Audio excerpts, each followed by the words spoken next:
মকর সংক্রান্তি, তাই তো? পৌষ পার্বণ, মকর সংক্রান্তি।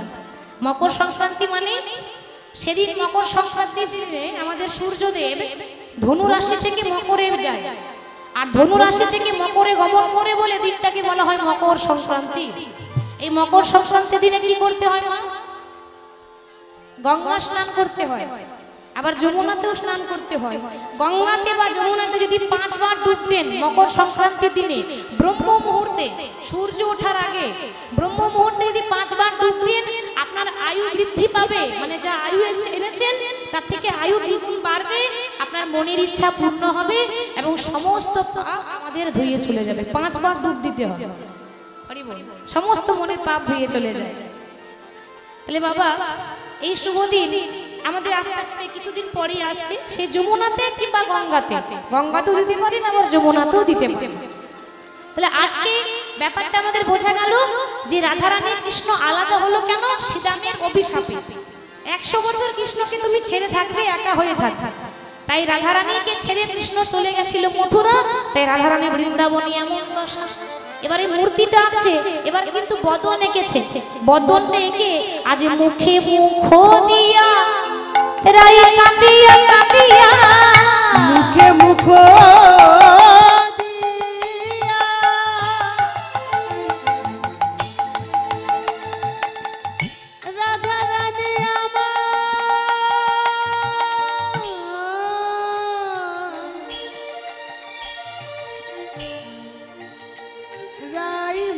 মুখ দিয়া কাঁদিয়া কাঁদিয়া, ও গো মুখে মুখ দিয়ে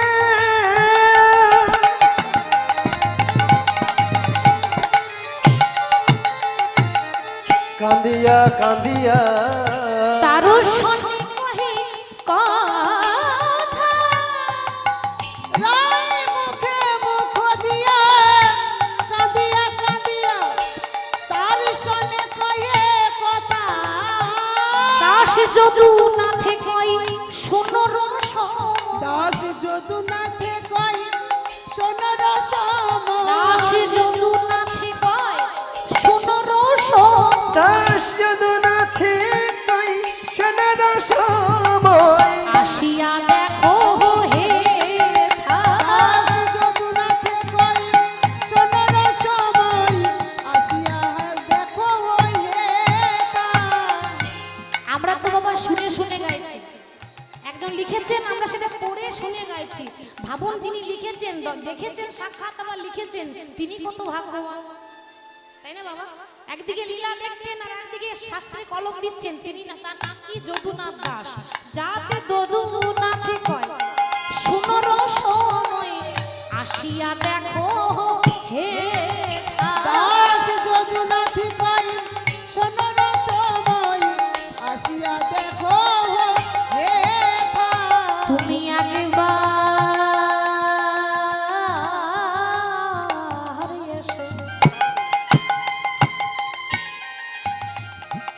নেগো দেখে যাও না, ও তুমি একবার এসে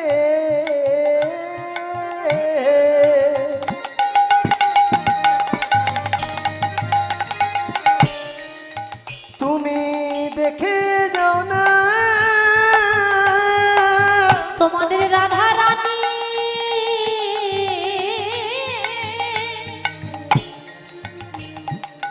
ওগো রাধা রানী কেমন আছে, বধূ একবার এসে দেখে যাও না, তোমারই রাধা রানী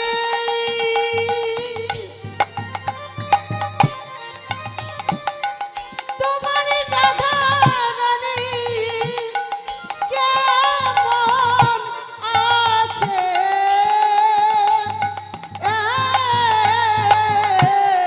একবারই এসে দেখে যাও না, তোমাদের রাধা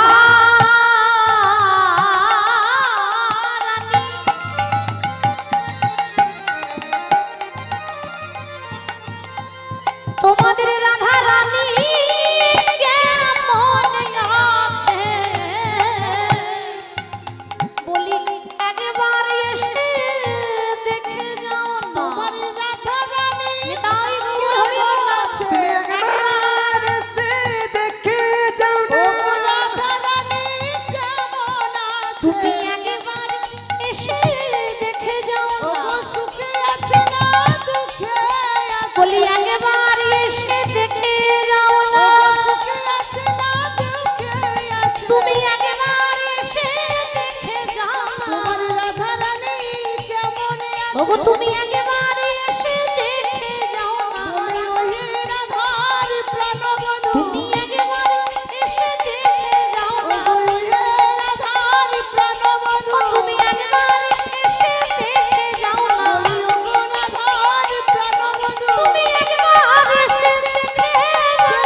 তুমি একবার এসে দেখে যাও না, তোমার রাধা রানী কেমন ও আছে তুমি একবার এসে দেখে যাও না, প্রেমময়ী কেমন আছে তুমি একবার এসে দেখে যাও না, প্রেমময়ী কেমন আছে তুমি একবার এসে দেখে যাও না, প্রেমময়ী কেমন তাই গৌর হরি বল। একবার এসে দেখে যাও না, প্রেমময়ী কেমন আছে তুমি একবার এসে দেখে যাও না, বধূ একবার এসে তুমি দেখে যাও না, যদুনাথ কই শুনো রহস্যময় আসিয়া দেখো হে দাস যদুনাথ কই শোনো রসময় আসিয়া দেখো হে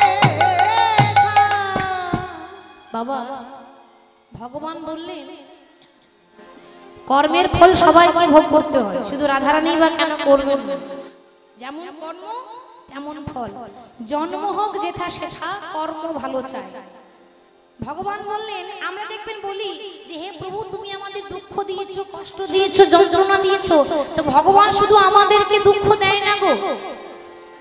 শুধু আমরা ভগবানের দুঃখে দুঃখী তা নয়, আমরা যদি একাই দুঃখে দুঃখী হতাম তো রাধারানী তো শ্রীকৃষ্ণের বামাংশ সম্বোধা।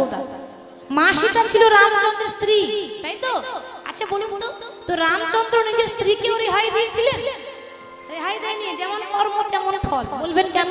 মনে করে দেখুন, যখন রামচন্দ্রের 14 বছর বনবাস হল, প্রতি জনম জনম রাধারানীকে কাঁদতে হচ্ছে। কেন? সত্য যুগে লক্ষ্মী, ত্রেতা যুগে সীতা, তারপরে রাধারানী, আর কলি যুগে হয়েছিলেন বিষ্ণুপ্রিয়া।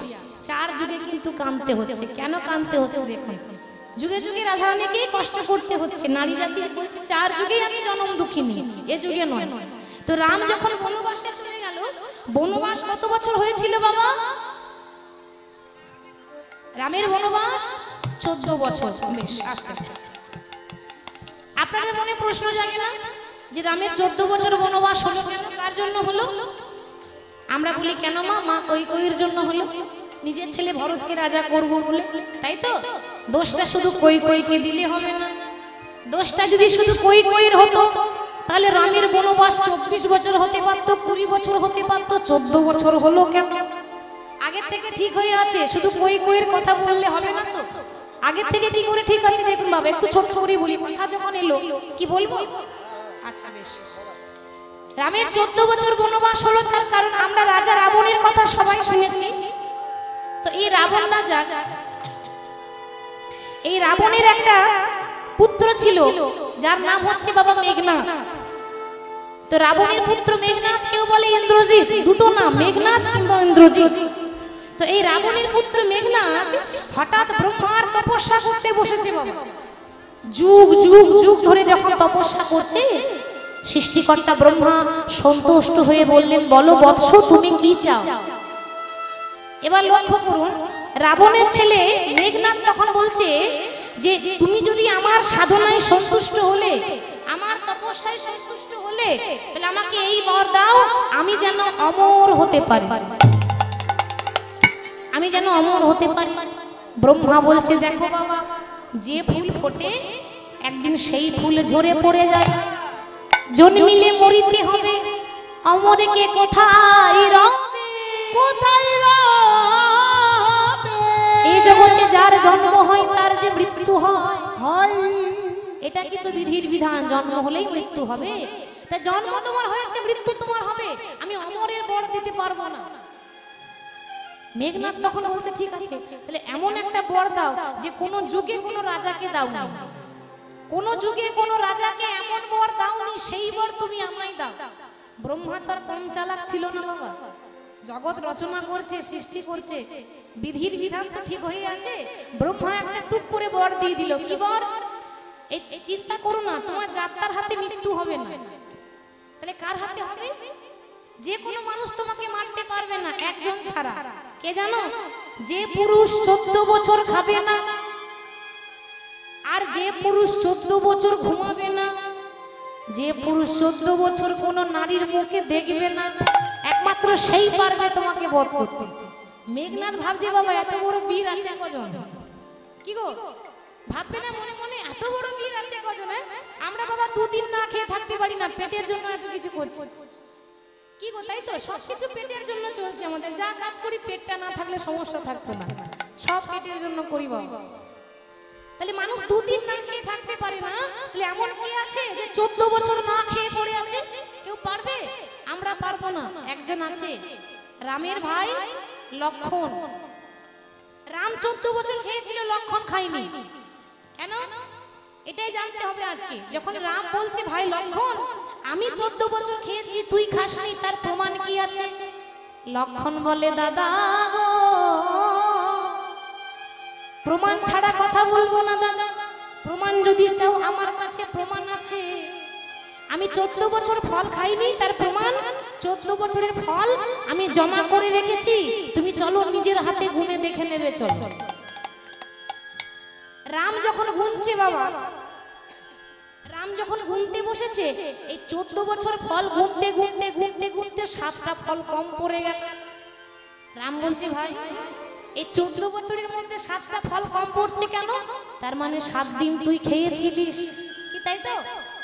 14 বছরের ফল বললাম, 7টা কম পড়ছে, তার মানে তুই 7 দিন খেয়েছিলিস। লক্ষণ বলে দাদা গো, ওগো দাদা গো,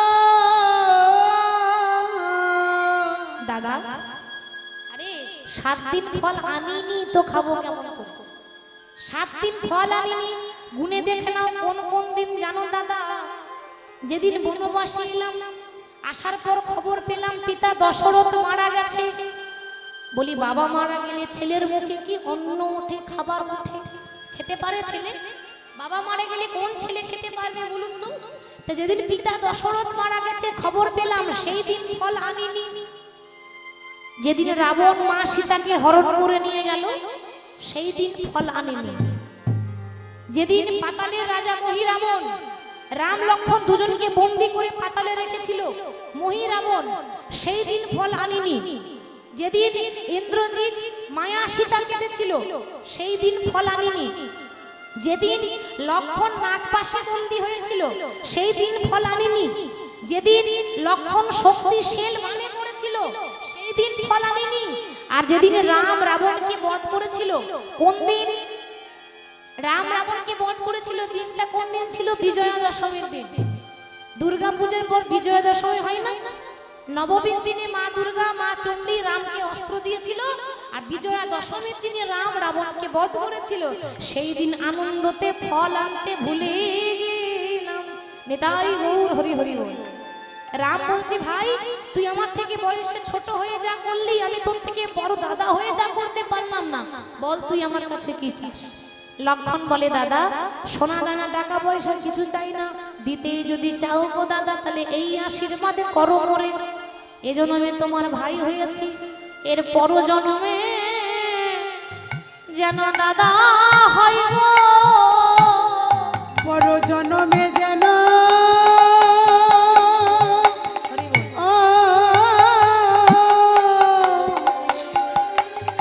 তোমার দাদা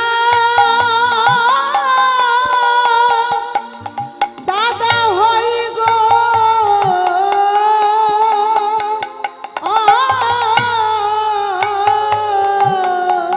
দাদা এর পর জন্মে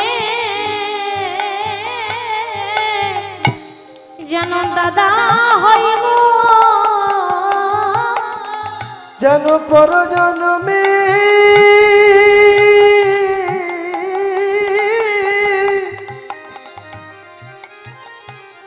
ওগো দাদা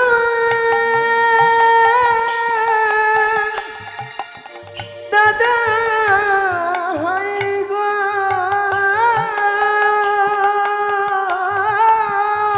ওগো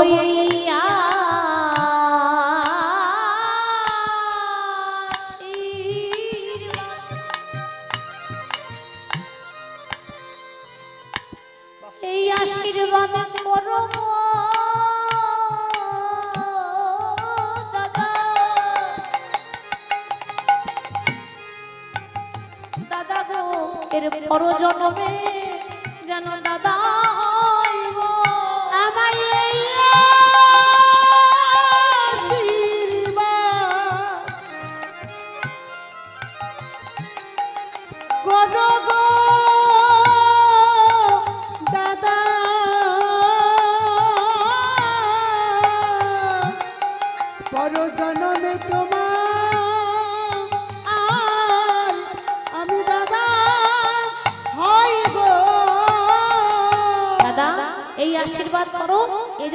তোমার ভাই লক্ষণ হলাম, পরজন্মে আমি যেন তোমার দাদা হব। ঠিক আছে, এই জন্মে আমি রাম, তুই লক্ষণ, পরজন্মে হব আমি কানাই, আর তুই হবি আমার দাদা বলাই বলরাম। তাহলে জন্ম হোক যেটা সেটা, কর্ম ভালো চাই, তাই তো বাবা? লক্ষণ কর্মের জোরে বড় হয়ে গেল, ছোটরাও বড় হয় তখন কর্মে বড় হয়। কখনো কখনো গুণীজন মানুষ দেখবেন বয়সে ছোট, তার পায়ে ধরে। কেন ধরে? তার মুখ দেখে ধরে না, তার গুণ দেখে ধরে। কি বাবা, তাই না? গুণীজন মানুষও চরণে ধরে ছোটদের, কখন? যখন কর্ম ভালো থাকে তখন বড় মানুষ হয়ে ছোটদের পায়ে ধরবে। কর্মের জোর থাকা চাই, কর্মতেই মানুষ বড় হয় বাবা, গুণে বড় হয় মানুষ। তাহলে আজকে রাধারানী যখন এরকম দশা, কৃষ্ণ কৃষ্ণ বলে কাঁদছে, এদিকে রাধারানীর দশাটা আমি বাদ দিলাম, এদিকে নারদ মুনি কি ভাবছে?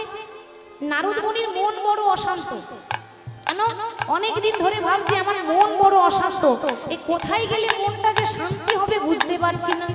আজ এক কোলে বসিয়া নারদ ভাবে মনে মনে, এক কোলে নারদ বসে মনে মনে, এক কোলে বসিয়া নারদ ভাবে মনে মনে। আহারে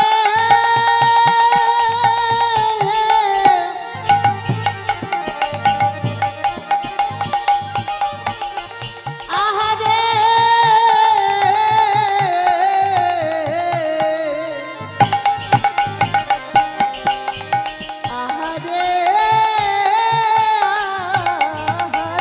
এক কোলে বসিয়া নারদ ভাবে মনে মনে, আবার এক কোলে বসিয়া নারদ ভাবে মনে মনে, এক কোলে বসিয়া নারদ ভাবে মনে মনে। বলে কোথায় গেলে আমি, কোথায় গেলে আমি, কোথায় গেলে কৃষ্ণ ভক্তি পাইব কেমন? আমি কোথায় গেলে কৃষ্ণ ভক্তি পাইব কেমন? কোথায় গেলে কৃষ্ণ ভক্তি পাইব কেমন? আমি কোথায় গেলে কৃষ্ণ ভক্তি পাইব কেমন? আমি কোথায় গেলে কৃষ্ণ ভক্তি পাইব কেমন? আমি কোথায় গেলে পাবো গো? তাই গেলে পাবো গো, আহা, কোথায় গেলে পাবো গো? আমি কোথায় গেলে পাবো গো? কৃষ্ণ ভক্তি রসে আমি কোথায় গেলে পাবো গো? ওগো কৃষ্ণ ভক্তি রসে আমি কোথায় গেলে পাবো গো? ওগো কৃষ্ণ ভক্তির রস আমি কোথায় গেলে পাবো গো? ওগো কৃষ্ণ ভক্তির রস আমি কোথায় গেলে পাবো গো? কোথায় গেলে কৃষ্ণ ভক্তি পাইব কেমনে? কোথায় গেলে কৃষ্ণ ভক্তি পাইব কেমনে? তাহলে কোথায় গেলে মনটা শান্ত হবে? না না না, দাঁড়াও দাঁড়াও, অনেকদিন আগে শুনেছিলাম বৃন্দাবনে গেলে নাকি মন একেবারে চঞ্চল, মন শান্ত হয়ে যায়। কি গো, মানুষ বৃন্দাবন যায় না? যাই তো, অনেকে বৃন্দাবন যায়, আর তীর্থক্ষেত্র দর্শন করলে আমাদের জীবন জুড়িয়ে যায়। আমার মনে বড় ইচ্ছা, আমার মন তো খুব চঞ্চল। কথাটা কে বলছে? নারদ। আমার মন বড় চঞ্চল, তা আমি এক কাজ করি, আমি বৃন্দাবন যাই, একটু দেখে আসি বৃন্দাবনের মাটি যদি দর্শন করতে পারি, যদি মনটা একটু শান্ত হয়ে যায়। এই বৃন্দাবন যাচ্ছে, মনে মনে ভাবছে আমি বৃন্দাবনের পথে পথে গাইব রাধা নাম। আমি বৃন্দাবনের পথে পথে গাইব রাধা নাম। ওই আমি বৃন্দাবনে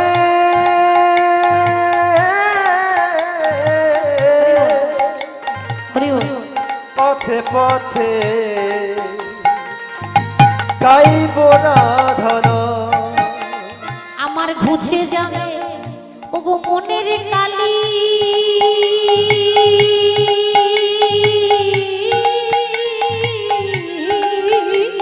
আমার ঘুচে যাবে মনের কালি।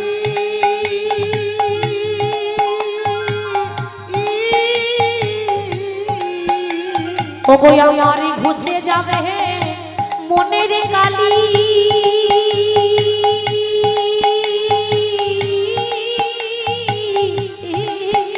আমার ঘুচে যাবে মনের কালি।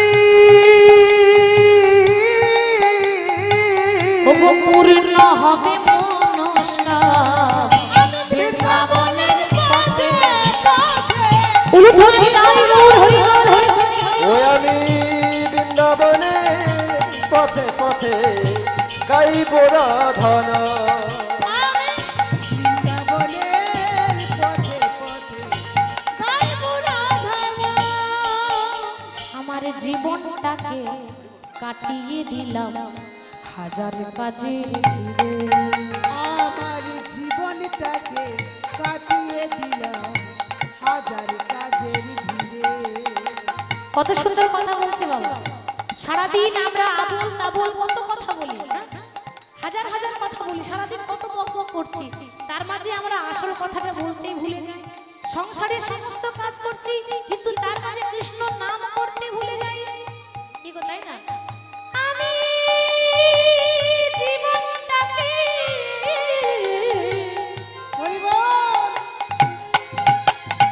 ওগো কাটিয়ে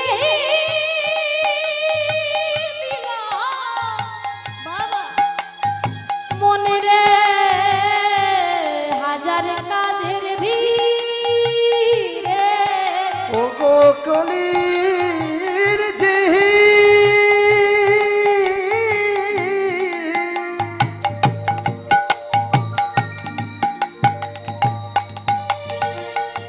চুরাশি লক্ষ ভ্রমণ করে পেলাম আমরা সাধের এই মানব জন, কিন্তু এই সংসার মায়ায় পড়ে, এই সংসার মায়ায় পড়ে একবার আমরা কৃষ্ণ নাম এই বদনে বলি না। ওরে কলির জি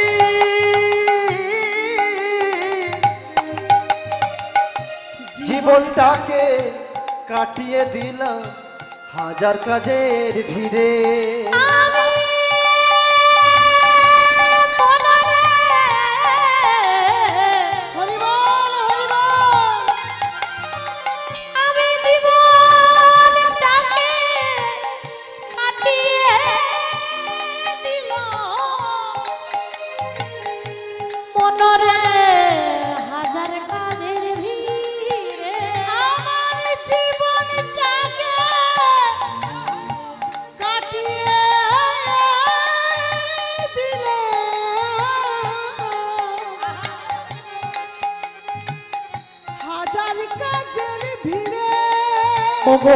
অন্তিমে সব অসারে ভেবে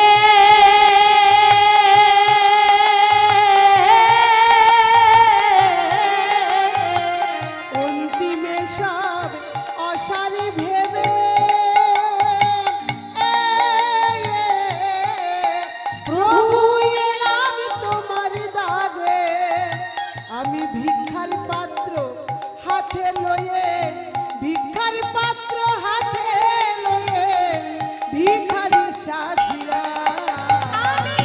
বৃন্দাবনের পথে পথে গাহিব রাধা নাম। ও আমি বৃন্দাবনে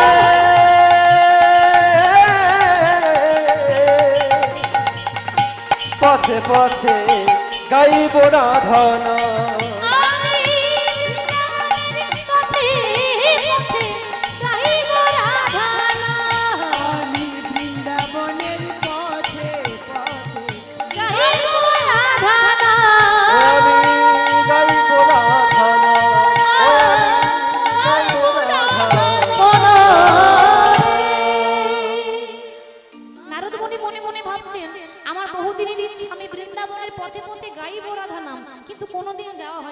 এতদিন বৃন্দাবনের নাম শুনেছি, যাই একবার দেখে আসি।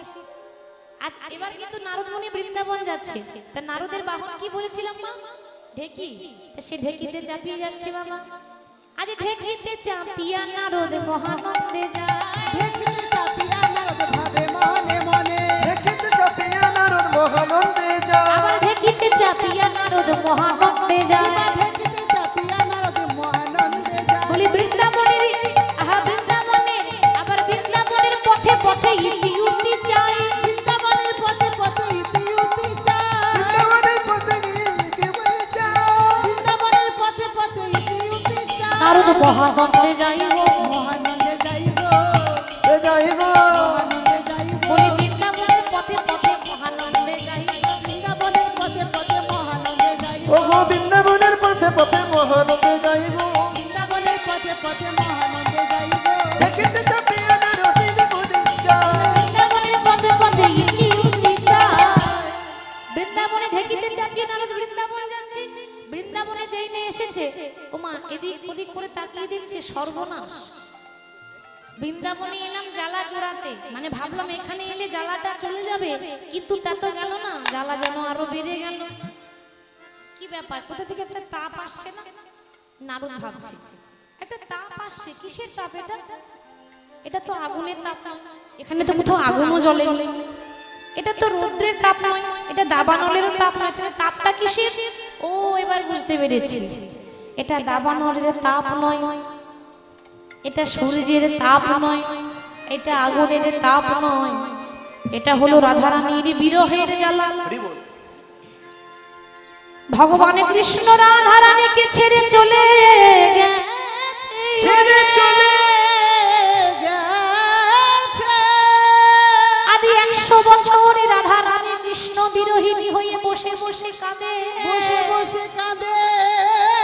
সেই রাধারানীর বিরহের যন্ত্রণা, সেই যন্ত্রণা নারদের গায়ে এসে তাপের মতো লেগেছে। তাপের মতো লেগেছে। রাধারানীর এত দুঃখ যে তার পাশে যদি কেউ যায় না, সেও জ্বলে ছাই হয়ে যাবে। কেন? মানে এত শরীর থেকে তাপ আসছে। কেন তাপ আসছে? বিরহ, দুঃখ। এত দুঃখ পেয়েছে, কৃষ্ণ ছেড়ে গেল বলে এত কষ্ট পেয়েছে, এই তাপ রাধারানী সহ্য করতে পারছে না, সেই তাপ নারদের গায়ে এসে লেগেছে। এ কি?